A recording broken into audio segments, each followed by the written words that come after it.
Praise the lord, హల్లెలూయా. చాలాసార్లు మన జీవితంలో కలిగేటటువంటి శ్రమలను బట్టి మనల్ని మనమే ప్రశ్నించుకుంటూ బాధపడుతూ ఉంటాం.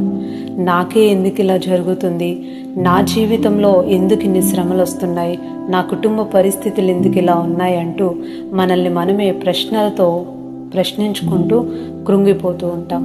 అయితే దేవుని వాక్యం సెలవిస్తుంది, దేవుణ్ణి నమ్ముకున్నటువంటి ప్రతి ఒక్కరి జీవితాలలో శ్రమలు అనుమతించబడుతున్నాయి అంటే అది మేలు కొరకే దేవుడు ఉద్దేశించి అనుమతిస్తున్నాడు అని అర్థం. ఆ శ్రమ మనల్ని దేవునికి దగ్గరగా చేస్తుంది, ఎక్కువ దేవునితో సహవాసం చేసేలాగా, ప్రార్థన చేసుకునేలాగా, వాక్యం చదువుకునేలాగా, వాక్యానుసారంగా ఉండటానికి జీవితాన్ని మలుచుకునేలాగా శ్రమే మనల్ని నడిపిస్తూ ఉంటుంది.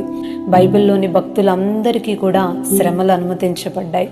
కానీ దాని తర్వాత దేవుడు ఏది ఉద్దేశించాడో ఆ కార్యం జరగటం చూసి అందరూ కూడా ఆనందంగా ఉన్నారు, అనేకులకి ఆశీర్వాదకరంగా ఉన్నారు. దేవుడు మన జీవితాల్ని అలా ఉద్దేశించి అనుమతించే ప్రతి శ్రమని మనం సంతోషంగా స్వీకరిద్దాం. ఆమేన్.